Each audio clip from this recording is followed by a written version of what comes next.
photos from House Democrats that put Jeffrey Epstein back in the spotlight on the eve of the deadline Congress set for the Justice Department to release all the Epstein files. We just got 5 more pictures from the Epstein estate, courtesy of Democrats who are eager to keep the story in the headlines. The photos were provided without context. CNN's MJ Lee is here. MJ, can you tell us what these images show? Yeah, Dana, first of all, I'm really glad that you said that these photographs have been released without any kind of context. We shouldn't be reading into them. What we can do is simply describe what we are seeing here. And certainly we can talk about the political context that is behind all of this as well. The photos, as you said, were just now released by Democrats on the House Oversight Committee. They were obtained from the Epstein estate.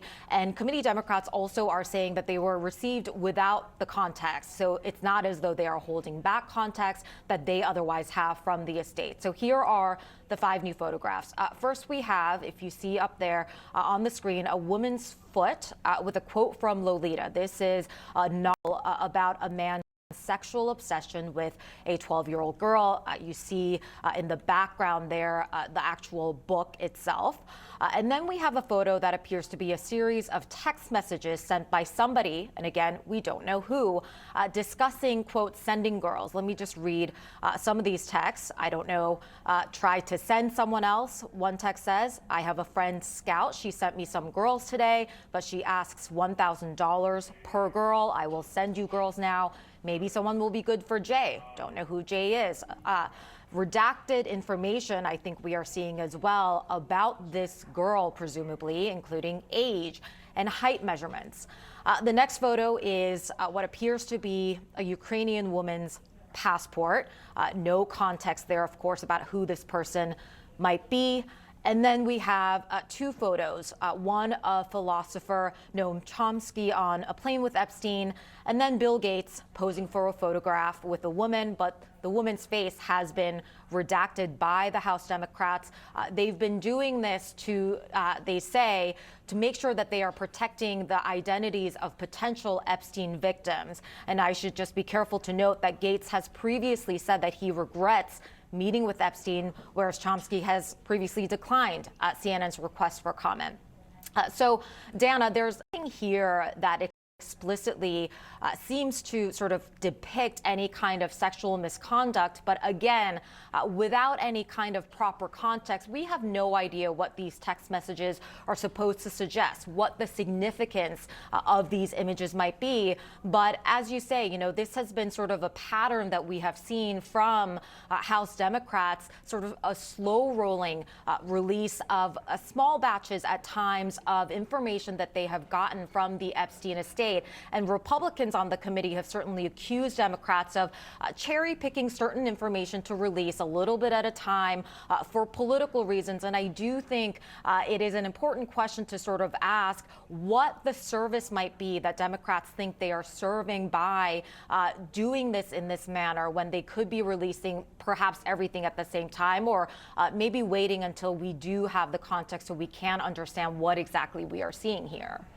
Well, we're talking about it, so that gives the answer to your question. And we're doing it, I should say, not to be flip. We are doing this because it is an important news story, particularly on the eve of the important date on the calendar tomorrow, which is the DOJ is, by law, supposed to release the Epstein files. So what we are seeing is perhaps, yes, sort of examples or illustration of some of what we're going to see, much of which might not have the context in and around them that it's exactly what we're getting today.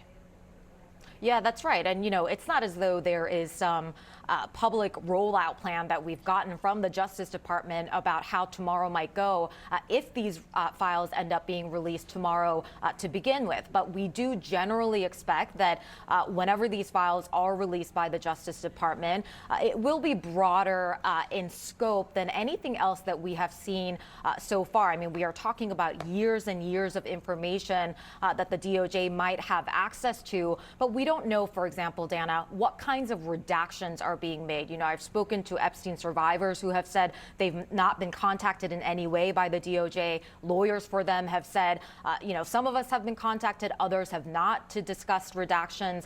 And then I think we should be just taking a real effort to make sure the conversation is being brought back to the survivors. You know, some of them have told me that the slow rolling nature of these disclosures have been incredibly triggering because they don't know when these images might suddenly pop up on their TV screens or on the internet. And some of these images, when they see them, sort of bring them back to the moments that they experience this kind of trauma and abuse from Jeffrey Epstein and perhaps others around him. Yeah. A very, very important note there, MJ. Thank you so much. Appreciate your reporting. And my smart panel is back here. David Chalian? Well, I keep thinking as I'm listening to this and looking at these developments, what if, as Susie Wiles said, Pam Bondi did not completely whiff at the Epstein files, as the White House Chief of Staff described the Attorney General's approach in this beginning? And what if the administration sort of followed political crisis management 101, got their arms around this, put out everything, and they would be able to provide all the context around it? You wouldn't have moments like this of the House Democrats, you know, being able to like put stuff out drip by drip and create a daily headache for the administration. I know that's backward looking, but as I was just listening to MJ, I was like, the administration had an opportunity here. One, by the way, that the president's own base was demanding to see everything and put their frame around it, and they did not take that opportunity. Listen to what AOC said about sort of her commentary or analysis of what we're seeing out of the White House vis-a-vis what's happening in the world of the release of the Epstein files. Oh, forgive me, quote, it's not a soundbite. Reminder, here's what she said, reminder that the Epstein files are supposed to be released on Friday, and every political development that you see between now until then should be viewed with that in mind. Yeah, I think that it's also, yes, and also what the president did when he signed the legislation from Congress to release these files, I remember he really framed it as the Democrats are too focused on this, I want to move on, get it out, and whatnot. But as David points out, this is something that his own Justice Department could have done months ago. He didn't have to be forced by this bipartisan majority in the House and the Senate to release these files. And I think the whole episode, you know, politically speaking, really showed just the weakness of two leaders of the Republican Party. One obviously being Trump, that he let this, you know, what he didn't want for so long actually happen, and also the weakness of Mike Johnson. I mean, clearly the rank and file overrode him. He did not want this on the floor. He followed the wishes of the president to not put this up for a vote. And it just really, and this is kind of also where the dam started breaking. We saw breaks from Republicans, breaks coming from Republicans to Donald Trump on a lot of other issues. Obviously, it could be related to his poll numbers, which aren't very good right now. But this is really, you know, almost a seminal episode of this, of the saga, if you will, between the Republican Party and Donald Trump. That's a good point. I think that's actually a really great point. You obviously cautious with connecting trend lines or different elements that you're seeing, but this was the first time I think everybody looked around and thought, oh, there are some Republicans, not a ton, but there are some Republicans, at least initially, who are willing to buck kind of the leader that no one in any way questioned in public and to a large degree in private, more so than I'd ever seen before over the course of the 8 months prior. The thing, though, and I'm really glad, MJ wrote a really great story about this, and it was the last point she was making, is the survivors here and the elements of it. I think when the last week's photos came out, I looked at them purely through the probably subconscious, cynical lens of this is Democrats trying to ensure that this stays front and center to pressure the Justice Department, but also to ensure that people are still focused on this going into the DOJ deadline.